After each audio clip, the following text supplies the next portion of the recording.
जैसा कि आप सभी को पता है, इस वीडियो में हम लोग झारखंड बोर्ड का जेसीईआरटी मैथ प्रश्नावली 15.1 को सॉल्व करने वाले हैं। तो देखो, क्वेश्चन नंबर 1 में दिया हुआ है घनाभ का पार्श्व पृष्ठीय क्षेत्रफल। हमें क्या निकालना है? घनाभ का पार्श्व पृष्ठीय क्षेत्रफल तथा संपूर्ण पृष्ठीय क्षेत्रफल, ये दोनों चीजें हमें निकालनी है। तो बहुत सिंपल है। सिंपल इसलिए है क्योंकि इसका जो है ना फॉर्मूला में वैल्यू रखना है और आंसर आ जाएगा। तो देखो, सबसे पहले हम लोग लिखेंगे घनाभ का पार्श्व पृष्ठीय क्षेत्रफल का फॉर्मूला। तो लिखो घनाभ का पार्श्व पृष्ठीय क्षेत्रफल। तो घनाभ का पार्श्व पृष्ठीय क्षेत्रफल का फॉर्मूला होगा 2 ब्रैकेट L प्लस बी, है ना। यहां पर आप H लिखोगे, आप इंटू एच लिखो या फिर सिर्फ H लिखो, ठीक है, चलेगा। अब देखो, यहां पर 2 का क्या लिखोगे?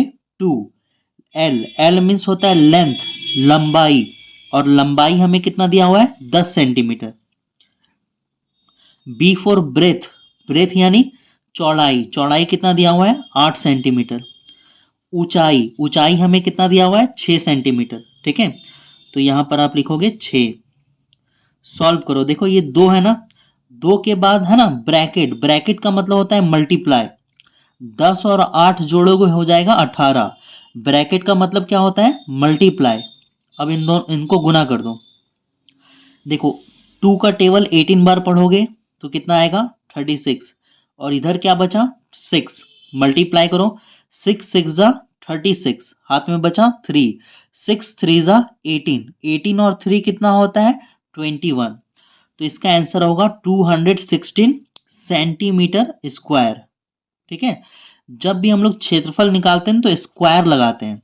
ये देखो, सेंटीमीटर में दिया हुआ है, सेंटीमीटर में दिया हुआ है, आंसर सेंटीमीटर में लिखना और आंसर में स्क्वायर लगाना जब भी क्षेत्रफल निकालोगे। चाहे आप आयत का क्षेत्रफल निकालो, वर्ग का क्षेत्रफल निकालो, किसी भी चीज का क्षेत्रफल निकालने पे आंसर में क्या लगता है? स्क्वायर। तो हमारा निकल गया क्या? पार्श्व पृष्ठीय क्षेत्रफल निकल गया। अब हम लोग निकालेंगे संपूर्ण पृष्ठीय क्षेत्रफल। तो देखो, घनाभ का संपूर्ण पृष्ठीय क्षेत्रफल का फॉर्मूला क्या होगा? यहां पे लिखते हैं घनाभ का संपूर्ण पृष्ठीय क्षेत्रफल बराबर होता है 2 bracket L B plus B H plus H L, ठीक है। तो देखो, ये जो है ना, अब आपको क्या करना है? सिंपली वैल्यू पुट करना है, ठीक है। यहां पर 2 रहने दो। देखो, एल, एल मीन्स क्या होता है? लंबाई। L means length, length means लंबाई। तो लंबाई हमें दिया हुआ है 10 सेंटीमीटर, तो लेंथ की जगह लिखोगे 10। और ये जो ब्रेथ है ना, इसके साथ गुना में है। किस में है? गुना में। देखो, ब्रेथ, ब्रेथ यानी चौड़ाई, चौड़ाई कितना दिया हुआ है? 8 सेंटीमीटर। यहाँ 8 लिखो, प्लस का साइन लगाओ। बी फोर ब्रेथ, ब्रेथ यानी चौड़ाई, चौड़ाई कितना है? 8 centimetre. Multiply H, H four होता है हाइट, हाइट यानी ऊंचाई, ऊंचाई हमें दिया हुआ है 6 centimetre. Plus H four height, height again हमारे पास कितना है? 6 centimetre. L four length, length यानी लंबाई, लंबाई हमें दे रखा है 10 सेंटीमीटर। सॉल्व कर दो इसको, ठीक है। देखो, 10 का टेबल 8 बार पढ़ोगे, 10 8 जा कितना होता है? 80, 8 6 जा कितना होता है? 48, 6 10 जा कितना होता है? 60। इनको जो है ना प्लस कर दो, ब्रैकेट का मतलब होता है मल्टीप्लाई, ठीक है। प्लस करो, 0 में 8 जोड़ोगे 8, 8 में 0 जोड़ोगे 8, 6 और 4 होता है 10, 10 और 8 होता है 18। अब मल्टीप्लाई कर दो, 2 8 जा 16 का 6, हाथ में बचा 1, 2 8 जा 16, 16 और एक बकिया 1, 17, 17 का 7, हाथ में बचेगा 1, 2 1 जा 2 और एक बकिया 3। और आंसर में क्या लगाओगे? सेंटीमीटर स्क्वायर, ठीक है। तो इस तरह से हमारा घनाभ का पार्श्व पृष्ठीय क्षेत्रफल और घनाभ का संपूर्ण पृष्ठीय क्षेत्रफल दोनों निकल गया। तो अब हम लोग चलते हैं क्वेश्चन नंबर 2 में, यानी कि बी में। देखो, इसी का जो बी नंबर है वो हमें दे रखा है जिसमें लंबाई, लंबाई यानी कि लेंथ, लंबाई को इंग्लिश में हम लोग क्या बोलते हैं, लेंथ बोलते हैं। चौड़ाई को हम लोग क्या बोलते हैं, ब्रेथ, और ऊंचाई को हम लोग क्या बोलते हैं, हाइट। ये तीनों चीजें हमें दे रखी है। तो सबसे पहले हमें निकालना है घनाभ का वक्र पृष्ठीय क्षेत्रफल, सॉरी पार्श्व पृष्ठीय क्षेत्रफल। तो लिखोगे सबसे पहले घनाभ का पार्श्व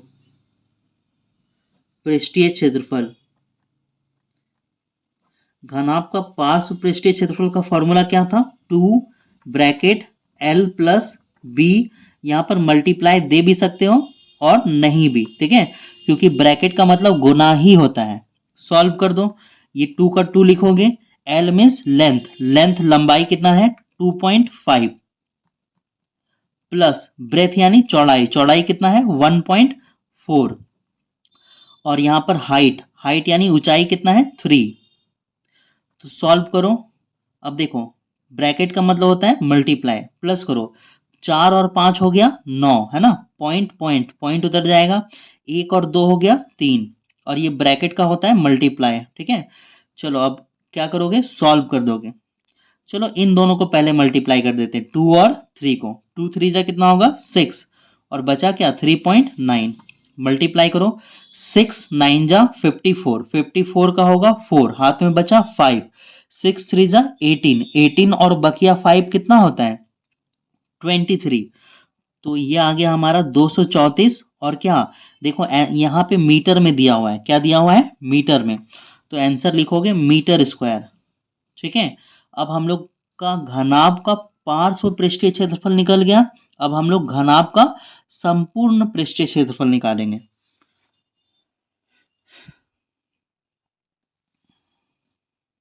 तो यहां पर आप लिखोगे घनाभ का संपूर्ण पृष्ठीय क्षेत्रफल, पृष्ठीय, तो घनाभ का संपूर्ण पृष्ठीय क्षेत्रफल का फॉर्मूला आपको याद है 2LB plus BH plus HL, ठीक है। अब वैल्यू को पुट करना शुरू कर दो। देखो L मीन्स होता है लेंथ, लंबाई, तो लंबाई हमें कितना दे रखा है 2.5, कितना है लंबाई, लेंथ 2.5, तो लिखो 2.5 मल्टीप्लाई ब्रेथ, ब्रेथ यानी चौड़ाई, चौड़ाई कितना है 1.4, फिर से ब्रेथ, फिर से लिखेंगे हम लोग 1.4, H फॉर हाइट, हाइट हमें कितना दे रखा है 3, ठीक है। अब फिर से हाइट, हाइट हमें कितना दे रखा है 3, और अब हमारा है लेंथ यानी लंबाई, लंबाई है 2.5, तो फिर से आपको क्या लिखना पड़ेगा 2.5, ठीक है, क्लियर है। अब थोड़ा सा ऊपर कर रहे हैं हम, चलो अब सॉल्व करो, इसको कैलकुलेट करना है सिर्फ। यहां पे क्या लिखोगे 2, अब देखो यहां पर 2.5 को मल्टीप्लाई करना होगा 1.4 से, तो क्या कैसे करोगे, मुझे टेबल आता है 14 का, आप लोगों को भी आता है ना 14 का, तो डायरेक्ट मल्टीप्लाई कर लो, 14 5 जा होता है 70, 70 का लिखोगे 0, हाथ में कितना बचा 7, 14 2 जा होता है 8, है ना, और बकिया कितना था 7 था, 14 2 जा 28 होता है, फिर से कैलकुलेट करो, 14 5 जा 70 का 0, हाथ में बचा 7, 14 2 जा 28, 28 और बकिया 7 हो जाएगा 35, ठीक है। अब देखो एक अंक के बाद पॉइंट और एक अंक के बाद पॉइंट, टोटल 2 अंक के बाद पॉइंट, तो यहां पर 2 अंक के बाद पॉइंट लगाओगे, ठीक है। देखो पॉइंट वाला जोड़ और पॉइंट वाला गुना में बहुत अंतर होता है, आप लोगों को मालूम है ना। यदि अगर हमें 3.4 और चलो थोड़ा सा आसान लेते हैं, अगर हमें 1.4 और 1.2 और 1.2 जोड़ने दिया जाए, क्या दिया जाए जोड़ने, तो कैसे जोड़ोगे, 2 और 2 जोड़ोगे 4, पॉइंट का पॉइंट उतारोगे, 1 और 1 जोड़ोगे 2, ठीक है। लेकिन है ना देखो यहाँ पर एक अंक के बाद पॉइंट है तो एक ही अंक के बाद पॉइंट लगेगा, है ना, पॉइंट को पॉइंट से मिला के लिखे हैं। लेकिन अगर इसी को हमें गुना करने दिया जाए 1.1 1.2 1.2, देखो क्या होगा, आंसर क्या आएगा? आंसर देखो आएगा 12 को 2 से मल्टीप्लाई करोगे 24 का 4 हाथ में बचा 2, 12 एकम 12 और 2 कितना होता है 14। देखो एक अंक के बाद पॉइंट, फिर एक अंक के बाद पॉइंट, टोटल 2 अंक हुआ ना, तो 2 अंक के बाद पॉइंट लगेगा। समझ गए है ना? पॉइंट वाला जोड़ में है ना, एक अंक के बाद पॉइंट लगा दिए, लेकिन यहाँ पे एक अंक तो यहाँ पे 2 अंक के बाद पॉइंट लगता है। ठीक है, आगे बढ़ते हैं हम लोग। देखो पॉइंट के बाद जीरो का वैल्यू नहीं होता है, ठीक है, तो इसको आप लोग हटा दो। इसको क्या करोगे?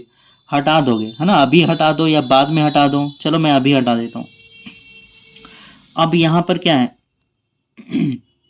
ये है, ठीक है, तो ये तो आसानी से गुना हो जाएगा। 3 4 जा 12 का 2 हाथ में बचा 1, 3 1 जा 3 और एक हाथ वाला 1 हो जाएगा 4।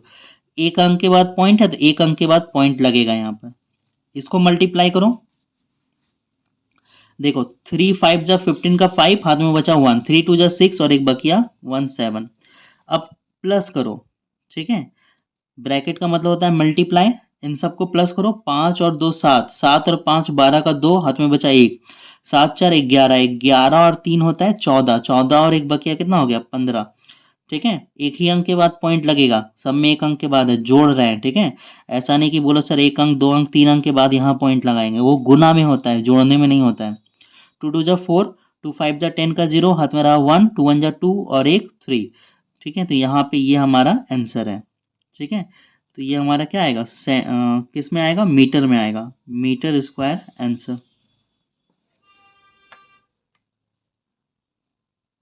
तो अब हम लोग मिलते हैं 2 नंबर के क्वेश्चन में, जिसमें हम लोग सॉल्व करेंगे घन का पार्श्व पृष्ठीय क्षेत्रफल और घन का संपूर्ण पृष्ठीय क्षेत्रफल।